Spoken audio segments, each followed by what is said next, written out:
اعوذ باللہ من الشیطان الرجیم بسم اللہ الرحمن الرحیم وقال الملك ائتوني به فلما جاءه الرسول قال ارجع إلى ربك فاسأله ما بال النسوة اللاتي قطعن أيديهن ان ربی بکیدہن علیم۔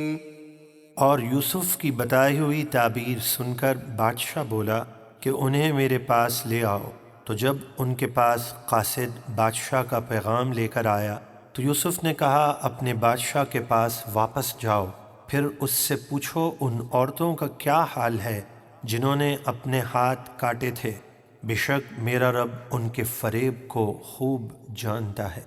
قال ما خطبكن اذ راودتن يوسف عن نفسه قلن حاش لله ما علمنا عليه من سوء قالت امرأة العزيز الآن حصحص الحق أنا راودته عن نفسه وإنه لمن الصادقين۔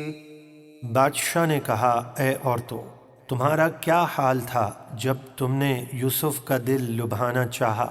وہ بولی اللہ ہر عیب سے پاک ہے، ہم نے ان میں کوئی برائی نہیں پائی۔ عزیز مصر کی زوجہ زلیخا بولی اب اصل بات کھل گئی، میں نے ہی ان کا جی لبھانا چاہا تھا اور وہ بے شک سچے ہیں۔ ذلك ليعلم أني لم أخنه بالغيب وأن الله لا يهدي كيد الخائنين۔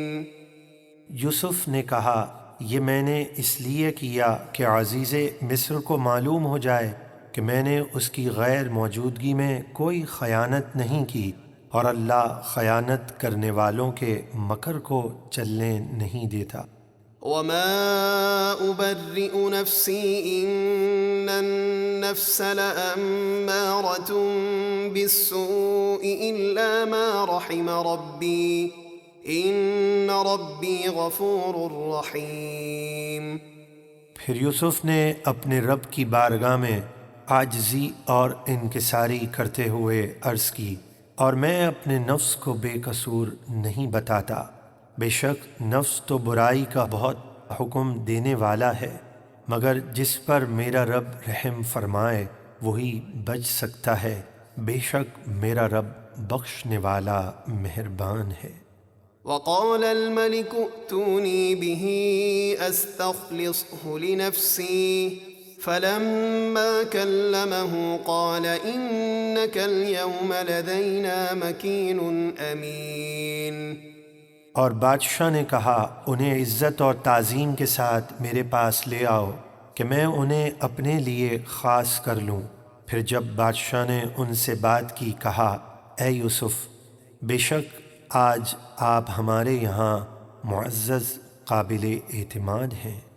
قال اجعلني على خزائن الأرض إني حفيظ عليم۔ یوسف نے بادشاہ کو تعبیر بتائی اور کہا اب غلے جمع کیے جائیں اور فراخی کے سالوں میں کاشت کی جائے تاکہ تنگی کے سالوں میں وہ کافی ہو۔ بادشاہ نے کہا یہ انتظام کون کرے گا؟ اس پر یوسف نے کہا مجھے ملک مصر کے خزانوں پر مقرر کر دیں، بے شک میں حفاظت کرنے والا علم والا ہوں۔ بادشاہ نے کہا آپ سے زیادہ اس کا حقدار کون ہو سکتا ہے؟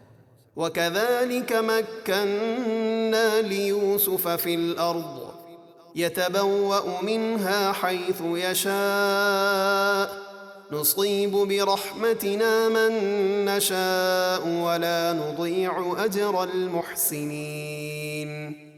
اور اسی طرح ہم نے یوسف کو اس ملک میں اقتدار عطا کیا، وہ اس میں جہاں چاہیں رہیں، ہم اپنی رحمت سے جسے چاہتے ہیں نوازتے ہیں، اور ہم نیکی کرنے والوں کا اجر ضائع نہیں کرتے۔ وَلَأَجْرُ الْآخِرَةِ خَيْرٌ لِّلَّذِينَ آمَنُوا وَكَانُوا يَتَّقُونَ۔